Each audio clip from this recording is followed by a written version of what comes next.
안녕하세요. 국밥 팔아 피 한 방울 안 섞인 아들 의사 만들었더니 천박한 괴물하며 얼굴에 물 붓던 그 잘난 사돈을 제 손으로 직접 무릎 꿇린 60대 여자입니다. 저는 동네 길목 낡은 건물 그 1층 기퉁이에서 작은 국밥집을 합니다. 간판 글씨가 다 벗겨진 오래된 집이에요. 새벽 4시면 불을 켜고 솥에 뼈를 앉혀 국물을 우리지요. 그 김에 얼굴을 들이밀고 간을 보다 보면 머리카락이고 옷이고 사골 냄새가 푹 배는데 이젠 그게 그냥 제 살냄새려니 합니다. 제 손은 마디마디가 다 굵게 붉어지고 끝이 안쪽으로 굽었어요. 아침에 눈 뜨면 주먹이 안 쥐어져서 뜨거운 물에 한참을 담갔다 빼야 그제야 손이 제 말을 들어요. 15 어린 나이에 남의 집 부엌으로 들어간 뒤로 이날 이때까지 부엌을 떠나본 적이 없는 손입니다. 저는 가진 것 없는 집 막내딸로 태어났어요. 학교는 일찌감치 접고 그 어린 나이에 남의 집 식당 부엌으로 들어갔지요. 제 키만한 솥에 밥을 안 치고 산더미 같은 그릇을 닦으면서요. 한 번 시집이란 걸 가보긴 했는데 오래 못 갔어요. 혼자가 되는 게 어떤 건지 그때 처음 알았습니다. 그렇게 혼자 부엌 일만 하다가 나중엔 작은 국밥집 하나를 차렸어요. 그 낡은 건물 1층 기퉁이 지금 바로 이 자리예요. 새벽부터 밤까지 솥 앞에 붙어 사니 세월 가는 줄도 몰랐어요. 그러다 마흔줄에 들어서서 한 사람을 만났어요. 우리 국밥집 단골 손님이었습니다. 그이는 먼저 보낸 아내가 있는 사람이었어요. 공사장에서 막일하는 사람이었고요. 손은 거칠어도 말은 어찌나 점잖던지요. 처음 우리 가게 와서 국밥 한 그릇 싹 비우고는 숟가락 내려놓으면서 "사장님, 이 집 국밥은 꼭 우리 어머니 손맛이네요." 그 말 한마디에 제가 그만 마음이 다 녹아버렸답니다. 그 사람이랑 살림을 합치면서 우리 지용이가 제 아들이 됐어요. 저랑은 피 한 방울 안 섞인 그 사람이 데려온 아들이지요. 그때 지용이가 중학교 1학년 14살이었어요. 키만 멀대같이 컸지 눈빛은 잔뜩 곤두서 있는 아이였어요. 지엄마 먼저 보낸 지 얼마 안 된 애한테 어디서 굴러온 식당 아줌마가 새엄마라고 들어왔으니 그 속이 오죽했겠어요. 지용이는 한참을 저를 아줌마라고 불렀습니다. 밥상을 차려놓으면 방에서 안 나왔고요. 어쩌다 복도에서 마주쳐도 눈 한 번 안 마주쳤어요. 제가 빨아서 곱게 개켜둔 옷은 거들떠도 안 보고 며칠씩 같은 옷만 입고 학교를 다녔지요. 저는 서운한 티 한 번 안 냈습니다. 그 애가 미워서 그러는 게 아니란 걸 아니까요. 엄마라는 사람을 또 잃을까 봐 무서워서 아예 정을 안 주려고 그렇게 모질게 구는 거였어요. 그래서 저는 그냥 밥만 했어요. 말 안 받아줘도 따뜻한 국 한 대접, 김나는 밥 한 그릇, 매일 그것만요. 제가 그때 무슨 거창한 걸 바랐겠어요. 부자 되겠다, 호강 한번 해보겠다, 그런 거 아니었어요. 그냥 이 피 한 방울 안 섞인 식구 셋이 남들처럼만 한 밥상에 둘러앉아 저녁 한 끼 도란도란 먹었으면 했어요. 우리 지용이가 엄마 없는 티 안 내고 남들 앞에서 기 안 죽고 컸으면 했고요. 딱 그뿐이었어요. 그렇게 셋이 사는 게 조금씩 익숙해질 무렵이었습니다. 어느 봄날 아침이었지요. 그이가 작업복을 챙겨 입고 현관에서 작업화 끈을 묶더라고요. 그러더니 저를 돌아보면서 그러는 거예요. "여보, 조금만 더 고생하자. 내가 알아봤는데 이 동네 곧 뜬대. 이 근처에 큰 병원이고 뭐고 다 들어선다고 하더라고. 우리도 그때 되면 좀 펴고 살자." 저는 행주를 진 채로 웃으면서 그랬어요. 알았으니까 조심히나 다녀오라고요. 그이는 지용이 방해 대고 "아들, 학교 잘 다녀와." 한마디 던지고는 작업바 끈을 단단히 조여매고 문을 닫고 나갔어요. 저는 그 등 뒤에 대고 손을 한번 흔들어 주고는 다시 김이 펄펄 나는 국밥솥 앞으로 돌아섰어요. 남편을 보내고 저는 그날도 점심 장사를 치렀습니다. 단골들 드리고 국밥을 푸고 깍두기 통을 새로 채우고요.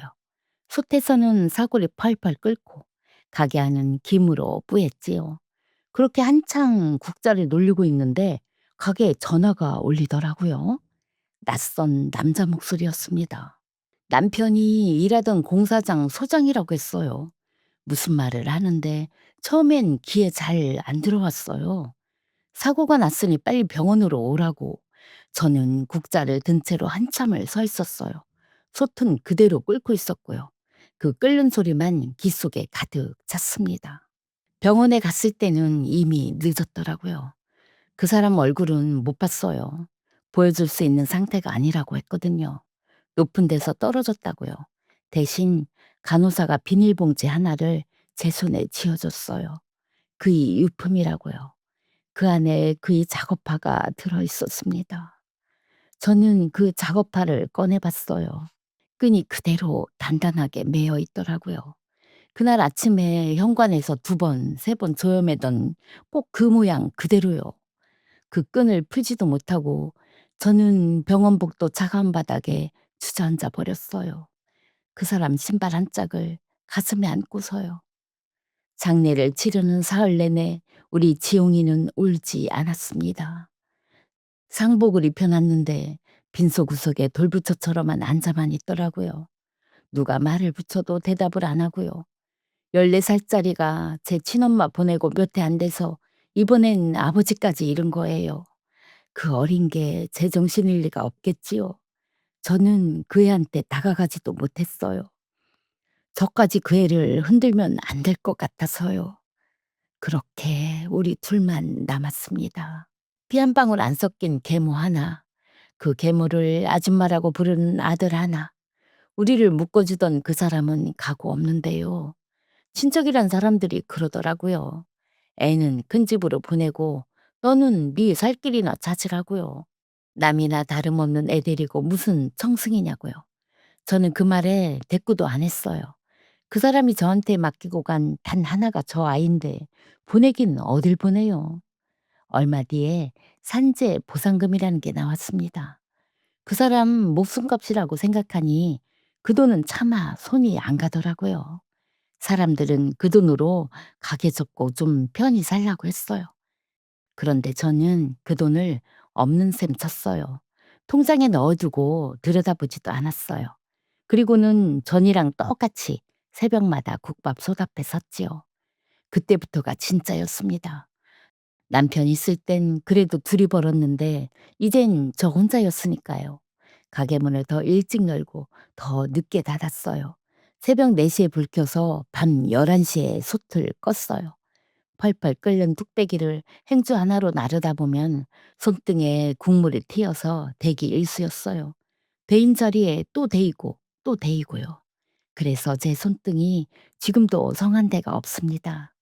가스레인지는 닦아도 기름때가 꼈어요. 화구 둘레가 누렇게 절어서 손톱으로 긁어내도 그때뿐이었지요. 그 앞에 하루 종일 붙어 있으니 옷이고 머리고 기름 냄새가 안 빠졌어요. 우리 지용이가 학교에서 친구들한테 냄새 난다 소리 들을까 봐 그게 제일 걱정이었습니다. 제 옷은 안 샀어요. 남이 내다 버린 옷을 주워다 터진 데 기어서 입었어요. 한 벌을 몇 년씩 입었지요. 그 대신 지용이 학원비는 한 번도 걸은 적이 없어요. 과외 선생 붙여달라면 붙여주고 문제집 사달라면 사줬어요. 제 신발은 밑창이 떨어져서 비 오는 날 양말이 다 젖어도 지용이 운동화는 늘 새 것으로 신겼고요. 그러던 지용이가 조금씩 달라지더라고요. 여전히 말은 없었어요. 그래도 밥상을 차려놓으면 늦게라도 나와서 다 비우고 들어갔어요. 어떤 날은 설거지통에 제 그릇이 미리 담겨 있기도 했고요. 제가 가게에서 늦게 들어오는 날이면 현관불을 켜두고 자더라고요. 그 작은 것들이 저는 그렇게 고마웠어요. 그러던 어느 겨울 새벽이었습니다. 저는 그날도 4시에 일어나서 지용이 도시락을 싸고 있었어요. 부엌에 김이 서리고 손은 곱아서 잘 안 움직이는데요. 지용이가 가방을 메고 나오더니 현관에서 신발을 신더라고요. 그리고는 문고리를 잡은 채로 잠깐 멈칫하는 거예요. 꼭 지아버지가 그랬던 것처럼요. "어머, 다녀올게요." 저는 도시락 뚜껑을 덮던 손을 멈췄습니다. 3년을 아줌마라고 부르던 애 입에서 엄마 소리가 나온 거예요. 저는 뒤도 못 돌아봤어요. 돌아보면 눈물 쏟는 거 그 애한테 보일까 봐서요. 그래서 그냥 김서린 소 쪽으로 고개를 돌리고 목소리만 꾹 눌러서 그랬어요. "그래, 차 조심하고." 그리고는 행주로 솥 가장자리를 괜히 한번 더 닦았어요. 그 엄마 소리 한마디에 저는 없던 힘이 다 솟더라고요. 이제 그 애는 남이 아니라 진짜 제 자식이었어요. 자식을 위해서라면 못할 게 없는 게 어미잖아요. 저는 그날부터 더 악착같이 솥 앞에 붙었어요. 손등이 데이든 무릎이 쑤시든 우리 지웅이 잘 되는 것만 생각하면 하나도 안 힘들었습니다. 지웅이는 머리가 좋은 아이였어요. 말없이 지방에 들어가면 새벽까지 불이 안 꺼졌어요. 저는 가게 마치고 들어와서 그 불빛 새어나오는 방문 앞에 죽 한 그릇 떠다 놓고는 했어요. 깨우지는 못하고요. 공부하는 자식 기죽일까 봐 발소리도 죽여가면서요. 그 애가 고3 되던 해 겨울이었어요. 제가 점심 장사로 한창 바쁜데 가게 문이 벌컥 열리더라고요. 우리 지용이가 종이 한 장을 손에 쥐고 숨을 헐떡이면서 뛰어들어왔어요. 교복 차림에 코끝이 빨개져 가지고요. "어머, 나 붙었어. 의대 붙었어." 저는 들고 있던 국자를 그만 솥에 빠뜨렸어요. 손이 후들거려서 그 종이를 받아드는데 글자가 눈에 잘 안 들어왔어요. 합격이라는 두 글자만 자꾸 흐려졌어요. 가게에 있던 단골 어르들이 다 일어나서 박수를 쳐주시는데 저는 앞치마 자락으로 눈만 꾹꾹 눌렀어요. 국밥집 아줌마가 손님들 앞에서 정승맞게 우는 꼴 보이기 싫어서요. 그런데 기쁜 것도 잠시 의대 학비라는 게 만만치가 않더라고요. 한 학기 등록금이 제가 1년 국밥 한 돈하고 맞먹었어요. 동네 사람들이 그러더라고요. "원주 엄마, 남편 보상금 그거 있잖아. 이럴 때 쓰라고 있는 돈 아니야?" 저는 고개를 저었어요. 그 사람 목숨값을 그렇게 헐어쓰고 싶지 않았거든요. 그 돈은 따로 쓸 데를 마음에 품고 있었습니다. 대신 저는 솥을 더 오래 끓였어요. 지용이는 지용이대로 장학금을 받아왔고요. 모자라는 건 제가 메웠어요. 새벽 시장 봐서 재료 직접 다듬고 인건비 아끼려고 종업원도 안 뒀어요. 혼자 주방이고 홀이고 다 봤죠. 그 6년을 그렇게 버텼습니다. 그렇게 우리 지용이가 의사가 됐어요.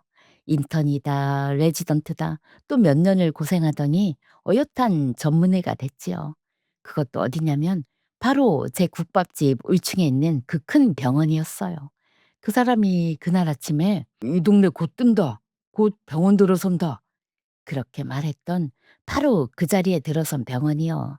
그 건물 1층 기퉁이에선 제가 국밥을 팔고 그 위층에선 우리 지용이가 흰 가운을 입고 환자를 봤습니다. 가끔 그 병원 원장이라는 양반이 가게 앞을 지나가는 걸 봤어요. 번쩍이는 차에서 내리면 비서가 우산을 받쳐주고요. 제 국밥집 간판은 한 번 거들떠도 안 보고 지나갔지요. 저야 뭐 그러려니 했어요. 그 양반 눈에 국밥집이 보이기나 했겠어요. 저는 그저 우리 지용이가 저 큰 병원에서 인정받는 게 좋아서 매일 울층을 올려다보며 솥을 끓였어요. 저는 그걸로 충분했습니다. 피 한 방울 안 섞인 자식 하나, 남들 앞에서 기죽지 않게 떳떳하게 키워냈으니까요. 그 사람한테 당신 아들 이만큼 잘 키웠다고 속으로 몇 번을 일렀는지 몰라요. 더 바랄 게 없었어요. 정말로요. 그러던 어느 날 저녁이었습니다. 지용이가 가게로 와서 마감하고 둘이 국밥을 먹는데 영 뜸을 들이더라고요. 숟가락을 들었다 놨다 하면서요. 그러더니 그러는 거예요. "어머, 나 결혼하고 싶은 사람이 생겼어." 저는 숟가락을 내려놨어요. 같은 병원 사람이라고 했어요. 강설아라고요. 그런데 그 집이 보통 집이 아니더라고요. 바로 그 병원장 딸이었어요. 우리 지용이가 날마다 올려다보던 그 위층, 그 병원 주인 양반의 딸이요. 저는 잠깐 가슴이 철렁했습니다. 우리 지용이가 어디 가서 빠지는 애는 아니지만요. 그래도 한쪽은 병원 원장 집안이고 한쪽은 국밥집 호러미 손의 큰애잖아요. 그 격차가 마음에 걸렸어요. 그런데 우리 지용이 얼굴이 그렇게 화날 수가 없는 거예요. 그 화난 얼굴을 보니까 제 걱정 같은 건 다 접게 되더라고요. 자식이 좋다는데 어미가 뭘 더 따지겠어요. 며칠 뒤에 양가 상견례 날짜가 잡혔습니다. 저는 그날 아침 장롱 깊숙이 넣어뒀던 단벌 한복을 꺼냈어요. 십몇 년 전에 한 번 입고 넣어둔 거라 좀이 슬었을까 펴보는데 다행히 멀쩡하더라고요. 그래도 사돈들 댁이 워낙 번듯한 집이라 행여 우리 지용이 기죽을까 봐 저는 그 한복을 곱게 개어들고 동네 세탁소로 향했습니다. 상견례 날 아침 저는 그 한복을 곱게 입고 몇 번이나 거울 앞에 섰어요. 행여 우리 지용이가 사돈 앞에서 기죽을까 그게 내내 마음에 걸려서요. 약속 장소는 시내 한복판에 있는 고급 한정식 집이었어요. 문을 열고 들어서는데 신발 벗는 마루부터 번들번들 윤이 나고 어디서 은은한 향냄새가 풍기더라고요. 제 몸에 밴 사골 냄새가 그 향에 묻힐까 봐 저는 저도 모르게 한복 소매를 자꾸 여몄습니다. 방으로 들어가니 사돈댁 식구들이 먼저 와 있더라고요. 병원장이라는 양반 강만식이라고 했어요. 우리 가게 앞으로 지나다니던 그 양반이 맞았어요. 그 옆에 사부인들 부인이 앉아 있었고요. 윤영미라고. 비단결 같은 옷에 진주 목걸이를 두르고 손가락엔 굵은 반지가 번쩍였어요. 그리고 우리 며느리 될 설아가 그 사이에 다소곳이 앉아 있었지요. 제가 들어가 인사를 하는데 그 사부인이라는 사람이 저를 위아래로 훑더라고요. 특히 제 손을요. 마디가 굵고 대인 자국이 얼룩덜룩한 제 손에 그 사람 눈이 한참을 머물렀어요. 그리고는 입꼬리만 살짝 올려서 웃는데 그게 웃는 게 아니더라고요. 저는 얼른 두 손을 한복자락 밑으로 모았어요. 음식이 줄줄이 나오는데 저는 이름도 모르는 것들이었어요. 뭐부터 먹어야 하는지 몰라서 견눈으로 그 댁 식구들 손을 따라 했지요. 병원장이라는 양반이 술을 한 잔 따르더니 점잖게 운을 떼더라고요. 사부인은 무슨 일을 하신다고 했지요? 저는 솔직하게 말했어요. 작은 국밥집을 한다고요. 그러자 사부인이 어머 하면서 입을 가리는데 그 손짓이 어찌나 곱던지요. 요새 그런 노포가 좀 정겹죠. 우리 사위가 그동안 고생을 좀 많이 했겠네. 말은 그렇게 하는데 그 고생이라는 두 글자에 가시가 박혀 있더라고요. 저는 그냥 웃었어요. 우리 지웅이 얼굴에 그늘 한 점 지게 하기 싫어서요. 지웅이는 제 눈치를 보며 자꾸 제 잔에 물을 따라줬고요. 밥을 먹다가 병원장이 지용이한테 그러더라고요. 한서방, 지난번에 내가 처리하라고 준 서류는 다 됐나? 지용이가 네, 도장 다 찍어서 드렸습니다. 하더라고요. 무슨 서류냐고 제가 물으니 지용이가 웃으면서 그랬어요. 엄마, 결혼하고 살 집이랑 이것저것 준비할 게 많아. 장인어른 될 분이 다 챙겨주셔서 얼마나 든든한데. 저는 그런가 보다 했어요. 든든한 사돈 만나서 우리 지용이 일 덜겠구나. 그렇게만요. 그런데 그 옆에서 우리 설아는 밥은 안 먹고 자꾸 핸드폰만 들여다보더라고요. 상 밑으로 슬쩍 보다가 제가 쳐다보면 화면을 탁 엎어놓고요. 한두 번이 아니었어요. 저는 잠깐 이상하다 싶었는데 이내 고개를 저었습니다. 요새 젊은 사람들이야 다 손에서 핸드폰을 못 놓으니까요. 괜한 생각이다 싶어서 얼른 마음을 접었지요. 그렇게 어색한 식사가 끝나갈 무렵이었어요. 다들 자리에서 일어서는데 사부인이 제 곁으로 슬며시 다가오더라고요. 그러더니 다른 사람들 안 듣게 제 귀에 대고 나지막하게 그러는 거예요. 사부인, 우리 둘이 따로 차 한잔 해요. 애들 없는 데서 어른들끼리 미리 할 얘기가 좀 있어서요. 저는 좋은 게 좋은 거라고 생각했어요. 사돈끼리 마음 먼저 트고 의논하자는 거겠거니 오히려 고맙기까지 했지요. 사부인이 알려준 곳은 시내 큰 호텔 라운지였어요. 며칠 뒤 저는 옷장에서 그래도 제일 깨끗한 옷을 꺼내 다려 입고 손에 밴 사골 냄새 가시라고 비누칠을 몇 번이나 한 다음 그 호텔로 들어섰습니다. 호텔 라운지는 천장이 까마득하게 높았어요. 저는 두리번거리다 구석자리에 앉아있는 사부인을 봤어요. 차 한잔 하자더니 앞에는 물잔만 두 개 덩그러니 놓여 있더라고요. 저는 그래도 반갑게 인사를 했어요. 그런데 그 사람은 앉으라는 말도 없이 저를 위아래로 또 한 번 훑기만 했습니다. 제가 엉거주춤 자리에 앉으니까 그제야 입을 떼더라고요. 사부인, 나 길게 말 안 해요. 목소리가 얼음장 같았어요. 그러더니 핸드백에서 사진 한 장을 꺼내 제 앞에 탁 던지더라고요. 빛바랜 사진 속에 웬 젊은 여자가 어린 지용이를 안고 환하게 웃고 있었습니다. 지용이 친엄마였어요. 제가 그 사람이랑 살림 합치기 한참 전에 먼저 세상 뜬 그 여자요. 저도 처음 보는 사진이었습니다. 사람을 좀 시켜서 알아봤어요. 친엄마는 따로 있더구만. 그쪽은 그냥 데려다 키운 거고. 사부인이 그 사진을 손가락으로 툭툭 두드리면서 그러는 거예요. 무슨 자격으로 혼주석에 앉으려고 그래요? 천박한 계무가 이참에 팔자 좀 펴보려고? 저는 그 천박한이라는 말에 숨이 탁 막혔습니다. 우리 집안이 어떤 집안인데? 국밥 냄새나 풍기는 사람을 사돈이라고 그 자리에 앉혀요. 결혼식 날 코빼기도 비치지 마요. 그게 우리 사위 체면 살리는 길이니까. 그러더니 핸드백에서 봉투 하나를 꺼내 제 앞으로 쓱 밀더라고요. 여기 10억짜리 수표 들었어요. 이거 받고 지용이랑 연 끊고 조용히 사라져요. 어차피 피 한 방울 안 섞인 남남이잖아요. 서로 깨끗하게. 저는 아무 말도 못하고 그 봉투를 내려다보고만 있었습니다. 그러자 사부인이 제가 대답을 안 한다고 부하가 났는지 앞에 놓인 물잔을 집어들더라고요. 그리고는 제 얼굴에다 그물을 확 끼얹었어요. 차가운 물이 이마에서 뺨으로 턱으로 줄줄 흘러내렸어요.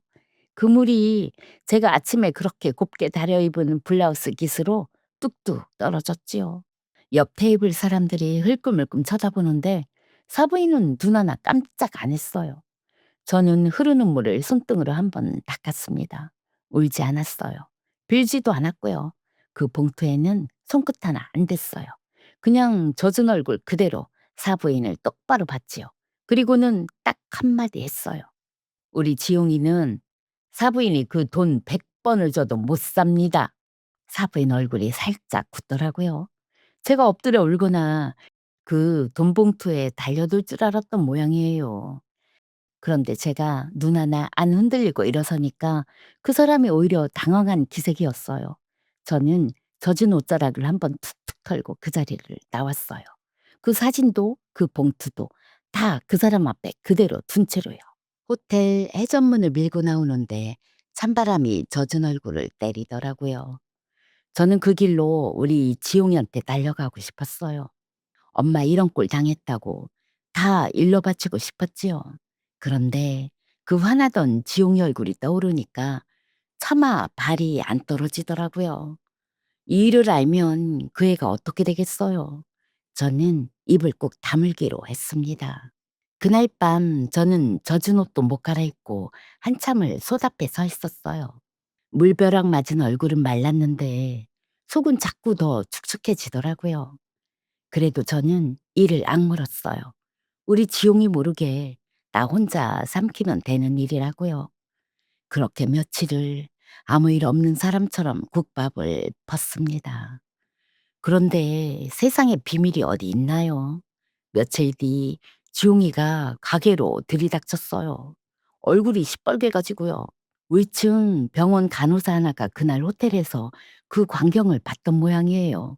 그게 돌고 돌아 지용이 귀에 들어간 거지요. 엄마, 장모님이 엄마한테 물 끼얹었다는 게 그게 사실이야? 저는 행주만 지었다 폈다 했어요. 무슨 소리니? 누가 그런 헛소문을. 그냥 사돈끼리 차 한잔한 거야. 그런데 우리 지용이가 제 얼굴을 가만히 들여다보더니 눈이 벌개지더라고요. 제가 거짓말 못하는 거 그 애가 제일 잘 알거든요. 지용이가 주먹을 부르르 떨면서 그랬어요. "이 결혼 안 해. 그 집안 내가 다 엎어버릴 거야." 저는 그의 손을 꽉 잡았습니다. "안 된다 지용아. 네가 그 사람들이랑 척지면 네 앞길이 어떻게 되겠어. 엄마는 괜찮아. 정말 괜찮으니까 너는 가만히 있어. 알았지?" 그 애는 한참을 씩씩대다가 결국 제 손에 눌러 돌아갔어요. 저는 돌아서는 그 등을 보면서 속으로는 다른 생각을 하고 있었습니다. 이대로 우리 지용이를 그 집에 보낼 수는 없다. 그렇다고 무작정 결혼 깨라 하는 것도 어미 욕심 같았어요. 우리 지용이가 그 집 딸을 그렇게나 좋아하는데요. 그래서 저는 먼저 알아보기로 했어요. 그 집안이 대체 어떤 집안인지, 우리 지용이가 정말 발을 들여도 되는 사람들인지요. 그러고 보니 마음에 걸리는 게 한둘이 아니더라고요. 먼저 그 서류였어요. 상견례 때 지용이가 도장 다 찍어 드렸다던 그 서류요. 결혼 준비 서류라기엔 장인 될 사람이 왜 그렇게 살뜰히 챙겼나 싶었어요. 지용이한테 슬쩍 물어보니 자기도 뭔지 잘 모르고 시키는 대로 사인만 했다더라고요. 그게 자꾸 마음에 걸렸습니다. 설아도 그랬어요. 지용이가 무심코 그러더라고요. 요즘 설아가 야근이 잦은데 시간이 영 들쑥날쑥하다고요. 연락도 잘 안 되고요. 어떤 날은 늦게 들어온 설아한테서 영 낯선 향수 냄새가 나더래요. 자기가 사준 적도 없는 향수요. 지용이야 바빠서 그러려니 한다지만 저는 그 말이 영 마음에 남았습니다. 또 하나는 그 우이층 병원이었어요. 우리 가게가 그 병원 바로 아래라 거기 간호사며 직원들이 점심을 먹으러 와요. 그 사람들이 국밥 먹으면서 하는 소리를 들으니 요새 병원 분위기가 흉흉하다더라고요. 월급이 두 달째 밀렸다느니 거래처에서 돈 받으러 와 난리가 났다느니요. 겉은 그렇게 번쩍번쩍한 병원이 속은 곪고 있다는 얘기였어요. 물론 그게 다 떠도는 소리였어요.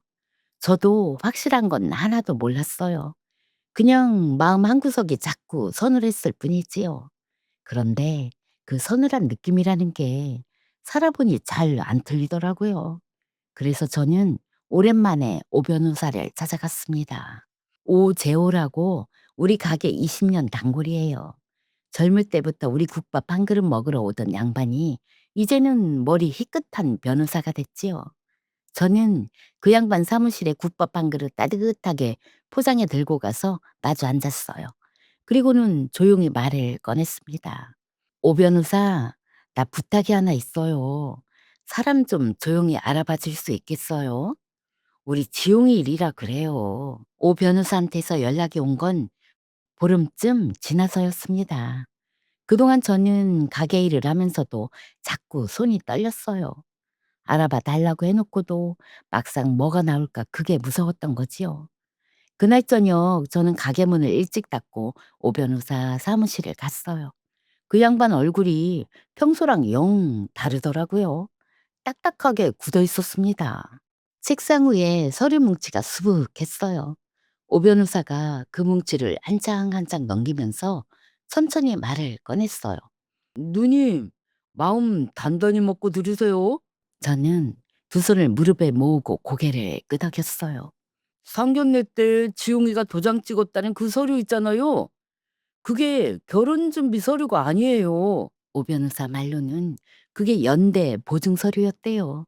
그 병원이 진 빚을 우리 지용이 이름으로 떠넘긴 거라고요. 그것도 한두 푼이 아니었어요. 수억이었어요. 우리 지용이는 그게 뭔지도 모르고 장인 될 사람이 시키는 대로 도장만 찍은 거였지요. 저는 그 말에 입이 떡 벌어졌습니다. "근데 누님, 더 큰 문제는 그 병원이에요." 번쩍번쩍한 그 병원이 사실은 속이 텅 빈 깡통이었대요. 무리하게 분원이다 뭐다 버리다가 빚더미에 앉았고요. 게다가 몇 년 전에 큰 의료사고가 있었는데 그걸 돈으로 막고 쉬쉬했다는 거예요. 그 뒷처리 비용까지 겹쳐서 이제는 곧 넘어가기 직전이라고요. 그 가라앉는 배의 빚을 순진한 우리 지용이한테 차곡차곡 떠넘기고 있었던 거지요. 그리고 이건 더 말씀드리기가 좀 그런데요. 설아한테 따로 만나는 남자가 있었대요. 우리 지용이 몰래요. 그 들쑥날쑥하던 야근도 그 낯선 향수도 다 그거였던 거예요. 그 집안은 우리 지용이를 사회로 들인 게 아니라 그저 돈 잘 버는 의사 하나 잡아다 자기네 빚도 떠넘기고 부려먹을 물건으로 본 거였어요.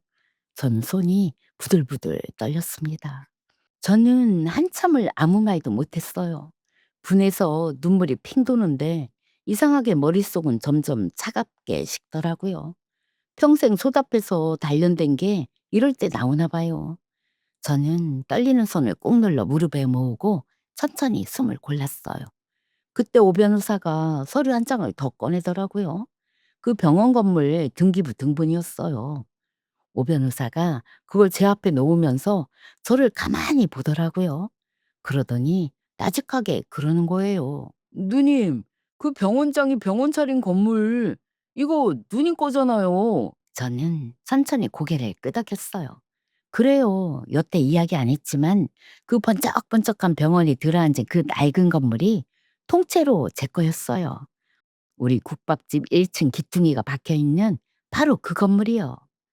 그 사람 보내고 산재 보상금이 나왔을 때요. 그 돈에 손도 안 댔다고 제가 그랬지요. 그 돈에다 국밥 하나 한 푼 두 푼 모은 걸 보태서 저는 아무도 거들떠보지 않던 그 낡은 건물을 통째로 헐값에 샀어요. 그 사람이 떠나면서 이 동네 곧 뜬다고 하니 그 말 한마디 믿고서요. 저는 법이고 뭐고 아무것도 몰랐어요. 그저 오 변호사가 법인 명의로 묻어두면 세금도 덜 나오고 관리도 편하다길래 시키는 대로 도장만 찍었을 뿐이지요. 그러다 보니 제 이름은 어디에도 안 걸리게 된 거고요. 세월이 흐르고 그 사람 말대로 동네가 뜨더라고요. 그 낡은 건물 위층으로 병원장이 떡하니 병원을 차리고 들어왔어요. 제 세입자가 된 거예요. 그러면서도 집주인이 누군지는 까맣게 몰랐지요. 날마다 가게 앞을 지나며 거들떠도 안 보던 그 국밥집 아줌마가 바로 자기 건물주인 줄은 꿈에도 몰랐을 거예요. 제가 그걸 여태 숨긴 데는 이유가 있었습니다. 우리 지용이한테까지요. 그 애가 제가 돈이 있다는 걸 알면 그 돈에 기대 살까 봐 그랬어요. 의대 학비로 그 고생을 시키면서도 끝까지 가난한 국밥집 아들로 키운 게 그래서였어요. 제 손으로 벌고 제 힘으로 서는 사람이 되라고요.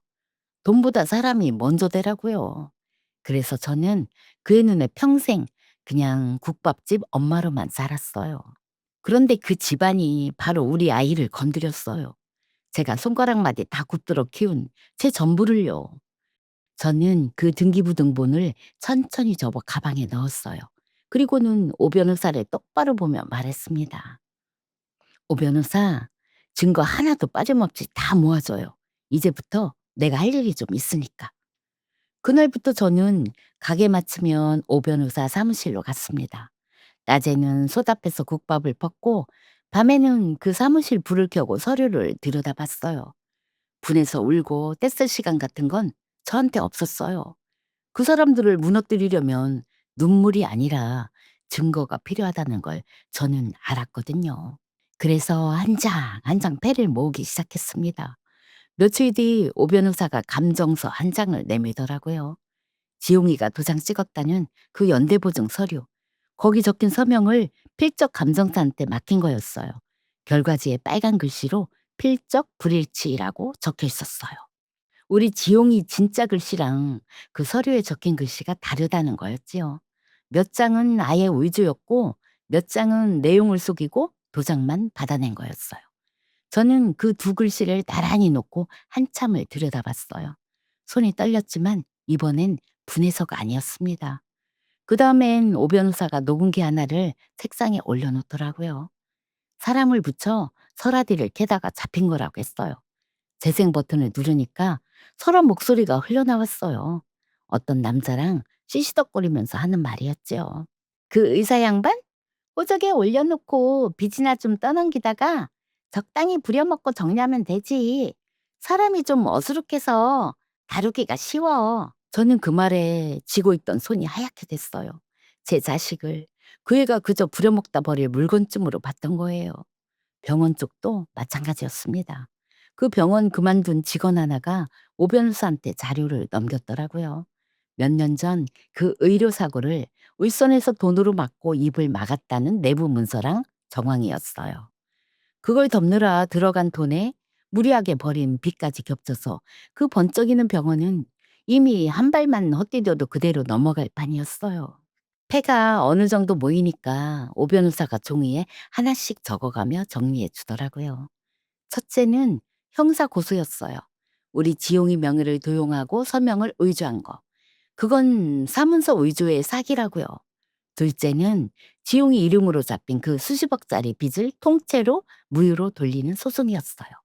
속여서 받아낸 도장이니 그 빚은 처음부터 없던 거나 마찬가지라고 하더라고요. 셋째는 저만 쓸 수 있는 배였습니다. 바로 그 건물이었어요. 병원장은 제 건물 세입자였고 임대료는 이미 몇 달째 밀려 있었어요. 오 변호사가 그러더라고요. 건물주로서 계약을 끝내고 비우라고 하면 가라앉기 직전인 그 병원은 빚에 쫓기는 와중에 들어앉을 자리까지 잃는 거라고요. 저는 고개를 끄덕였습니다. 저는 그 서류들을 가만히 들여다봤어요. 평생 뜨거운 손만 만지느라 마디가 다 굽은 이 손으로 이제 그 사람들 단자의 도장을 찍게 될 줄은 몰랐지요. 우리 지용이한테는 아직 아무 말도 안 했어요. 지 어미가 무슨 패를 쥐고 있는지 그 애는 까맣게 몰랐고요. 다만 한 가지는 분명했어요. 저는 그 사람들을 절대로 용서하지 않을 거였어요. 오 변호사가 마지막 서류를 제 앞으로 밀었습니다. 그 부동산 법인 도장을 찍을 자리였어요. 저는 인주의 도장을 꾹 눌렀다가 그 종이 위에 또박또박 찍었어요. 빨간 도장 자국이 선명하게 박히더라고요. 저는 그 서류 뭉치를 챙겨들고 천천히 자리에서 일어섰습니다. 그 빨간 도장이 찍힌 순간부터 저는 더 망설이지 않았어요. 다만 그 전에 우리 지용이부터 앉혀야 했어요. 더는 숨길 수가 없었으니까요. 저는 가게 마치고 지용이를 불러 그 서류 뭉치를 식탁에 펼쳐놨어요. 지용아, 엄마 말 끊지 말고 끝까지 들어봐. 저는 하나하나 보여줬어요. 그 애가 뭔지도 모르고 도장 찍은 게 사실은 수십억짜리 빚 보증이었다는 거. 그 글씨가 의조됐다는 감정서, 그 병원이 곧 넘어갈 깡통이라는 자료, 그리고 설화, 녹취까지요. 지용이 얼굴이 한 장 한 장 넘길 때마다 하얗게 질려가더라고요. 설아 목소리가 흘러나오는 대목에서 지용이가 두 주먹을 꽉 쥐었어요. 호적에 올려놓고 빚이나 떠넘기다가 적당히 부려먹고 정리하면 되지. 그 말이 끝나자 지용이가 고개를 푹 떨궜습니다. 한참을 그러고 있다가 어깨가 들썩이기 시작하더라고요. 다 큰 자식이 제 앞에서 소리 죽여 우는 거예요. 엄마, 나 때문에 내가 엄마를 그 집에 들이밀어서 엄마가 그 꼴을 당한 거잖아. 저는 그의 등을 가만히 쓸어줬어요. 그리고는 이제껏 그 애한테도 숨겨온 걸 처음으로 말했어요. 그 병원이 들어앉은 건물이 사실은 엄마 거라고.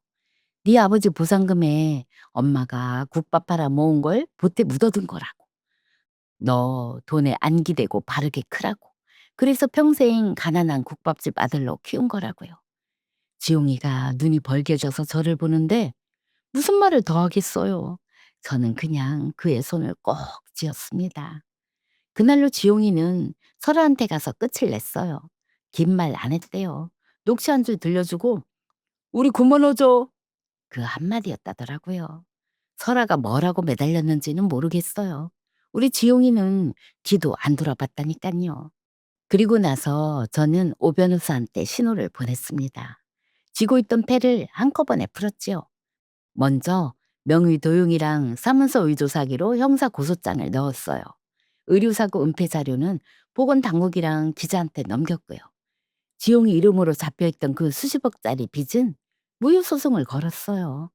속여서 받아낸 도장이니 처음부터 없던 빚으로요. 그리고 마지막으로 그 건물은요, 법인 이름으로 밀린 임대료를 청구하고 임대차 계약 갱신을 거절했어요. 나가라는 거였지요. 가라앉기 직전인 그 병원은 이제 들어앉을 자리까지 잃게 된 거예요. 그 다음은 제가 뭐 손 쓸 것도 없었어요. 언론에 의료사고 은폐 기사가 뜨자 멀쩡하던 환자들이 썰물처럼 빠졌지요. 사기에 의조로 검찰 조사까지 들어가니까 그 번쩍이던 병원은 며칠 만에 휘청거리다 문을 닫을 지경이 됐어요. 제가 돈으로 짓밟은 게 아니에요. 그 사람들이 자기 손으로 쌓아올린 제가 결국 자기 발등을 찍은 거지요. 그러던 어느 날 병원장한테서 우리 가게로 전화가 왔습니다. 그 건물 법인 대표 아냐고요. 안다고 했더니 좀 만나게 해달라고 하대요.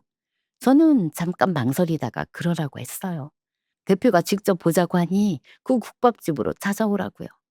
자기가 평생 거들떠도 안 보던 바로 그 가게로요.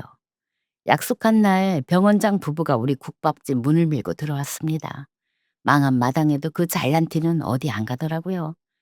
사부인은 들어서자마자 국밥 냄새에 미간을 찌푸리며 손으로 코를 가렸고요. 병원장은 좁은 가게를 휙 둘러보더니 짜증 섞인 목소리로 그러더라고요. 여기 무슨 대표가 있다는 거요? 이런 데까지 사람을 오라 가라 하고. 대표는 어디 있어? 빨리 좀 봅시다. 저를 빤히 보고도 그냥 국밥이나 푸는 아줌마로만 한 거예요.